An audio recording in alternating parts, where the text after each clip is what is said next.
Olá, pessoal, sejam bem-vindos ao canal Nacionalidade Portuguesa. Eu sou a Fabiane Paza e hoje converso com a doutora Ema, diretamente do escritório aqui em Lisboa, sobre nacionalidade portuguesa. Um processo que muitos brasileiros têm procurado, inclusive a demanda cada vez maior, não é, doutora? E o objetivo dessa conversa é justamente atualizar o pessoal que acompanha os nossos conteúdos sobre como está o andamento dos processos, o tempo de espera para quem faz o seu pedido de nacionalidade portuguesa, dar um panorama geral para quem nos acompanha e quem está, de repente, aí com planos ou pensando em fazer o seu pedido, dar aquela motivação para dar o start no seu processo, que a gente sabe ter uma dupla nacionalidade tem inúmeras facilidades, inúmeras vantagens. Bem-vinda novamente, doutora, ao canal. A procura tem aumentado. Como é que vocês têm sentido isso? Os brasileiros realmente têm manifestado o interesse em ter a nacionalidade portuguesa, têm corrido atrás para garantir já a sua nacionalidade. A gente sabe que a lei permite diversas modalidades diferentes para a obtenção da nacionalidade, né? É isso aí. Tem aumentado, sim, né? Eu atribuo, assim, considerando o que o cliente traz para a gente, o número um é aquela pessoa que traz, eu quero ter um plano B, não sei se o meu filho futuramente vai querer morar em outro país, na União Europeia, vai querer estudar. Então, é aquele cliente que quer correr e fazer a nacionalidade para deixar essa possibilidade para os filhos, para um plano B mesmo. Devido ao pedido ter aumentado, é natural que o tempo do processo ele aumente também um pouquinho, né? Há uns 3 anos atrás, falando de um processo como filho, a gente daria um prazo de 6 meses a 9 meses. Hoje isso não acontece, né? Hoje um processo como filho, ele pode demorar máximo aí um ano, um processo como neto, que é um pouco mais demorado, às vezes demora uns 3 anos, né? Mas tudo isso em função mesmo do aumento do volume dos processos que são analisados numa ordem cronológica de chegada, de entrada nas conservatórias. A gente faz uma triagem para identificar qual é a conservatória que ela está caminhando mais rápido, para tentar driblar ali o tempo, mas tem aumentado sim um pouquinho. Importante o pessoal que está pensando em buscar a sua nacionalidade saber que o planejamento, a organização nesse processo é fundamental para evitar ter paradas, ter percalços no meio do caminho, né? Então, contar mesmo com um auxílio especializado é fundamental nesse processo que talvez não é tão difícil quanto muita gente imagina, mas é delicado, depende de que a documentação seja muito correta, muitos detalhes na documentação que uma assessoria, um auxílio especializado vai ter um olhar muito clínico sobre essa documentação, né? Exatamente, exatamente. As pessoas, você, né, como requerente, você pode fazer o seu pedido, sim, né? A gente presta essa assessoria porque nós somos habilitados para isso, nós somos inscritos na ordem aqui de Portugal também, então esse serviço aqui em Portugal, uma vez que não seja para sua família, que passa a ser um negócio, isso você deve ter a inscrição aqui e contratar uma assessoria justamente para isso, para diminuir as possibilidades do processo dar errado, do processo demorar mais do que o esperado, acaba economizando dinheiro mesmo, às vezes a pessoa leiga, ela emite um documento errado, ela apostila um documento que não precisa ser apostilado.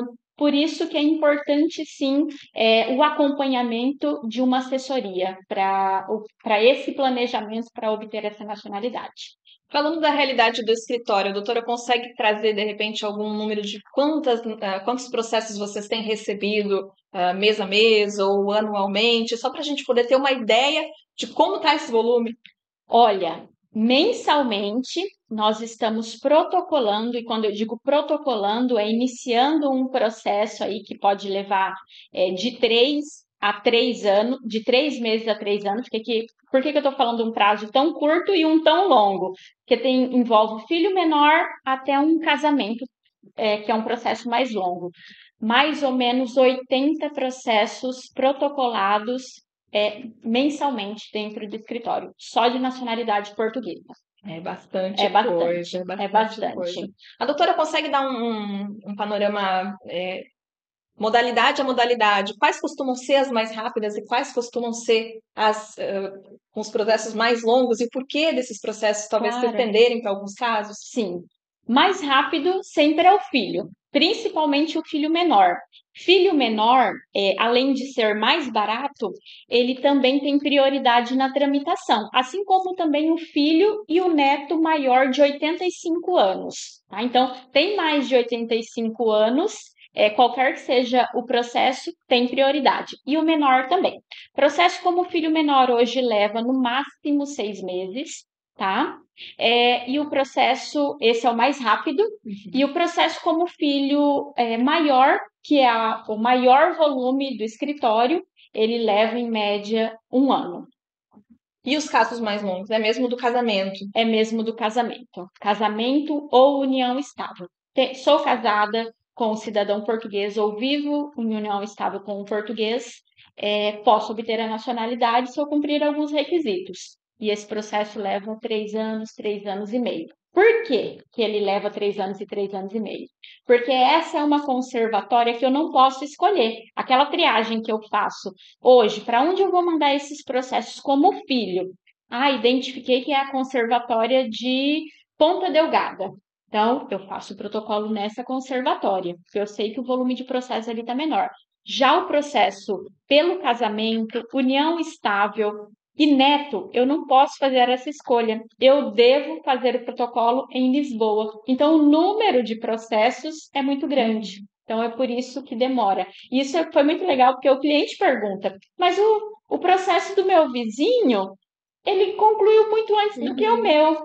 E aí eu pergunto para ele, mas como é o tipo do processo? Como que ele obteve a nacionalidade, né? Porque aí a gente consegue explicar para ele o porquê que o dele está demorando mais, o porquê que o do vizinho saiu mais rápido. É importante a gente esclarecer isso, porque justamente cada caso é um É um caso, não dá para generalizar a regra e a condição, né, doutora? Exatamente. Agora, é importante também a gente falar, no momento em que se solicita a nacionalidade portuguesa, a gente sabe que muita gente solicita a nacionalidade porque já tem um plano de mudar para Portugal, ou porque tem um plano de, no futuro, um filho mudar e já poder vir com essa documentação.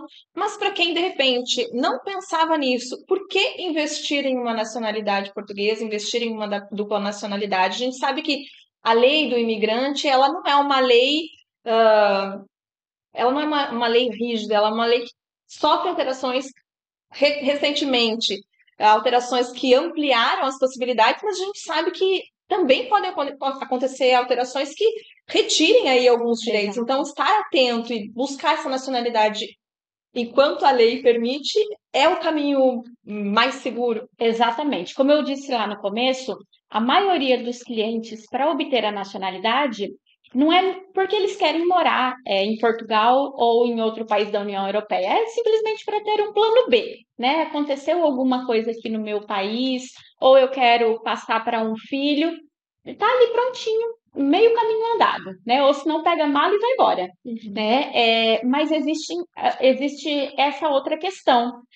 A última alteração da lei, ela veio em 2020 e ela foi benéfica, né? Ela alargou ali a possibilidade para obter a nacionalidade pelo casamento, união estável e neto, facilitando, né? Só que corre o risco. Em 2017, a lei, ela também sofreu uma alteração, dificultando. Então, tem essas pessoas também antenadas, preocupadas com isso. Deixa eu aproveitar enquanto ainda há a possibilidade, né?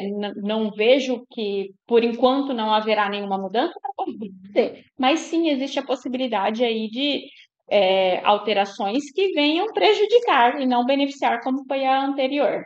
Perfeito. Para finalizar, doutora, agora nós temos no escritório, a doutora Emma e o doutor Flávio estão em Lisboa.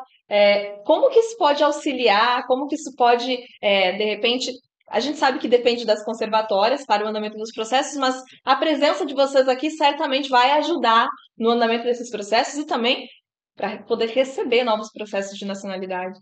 Sem dúvida, um dos principais motivos de estarmos fisicamente aqui em Portugal é isso, para facilitar os processos, para facilitar a vida dos nossos clientes, né? Sem dúvida, o contato físico, né? A conversa olho a olho com o conservador, isso vai facilitar muito no caminhar aí dos nossos processos, dos nossos clientes. E a ideia é só facilitar, é só para agilizar.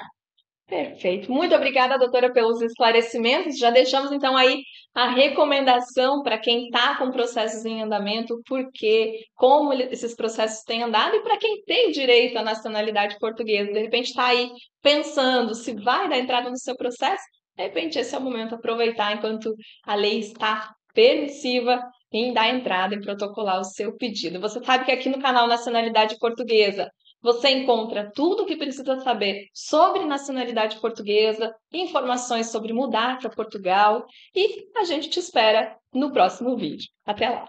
Tchauzinho!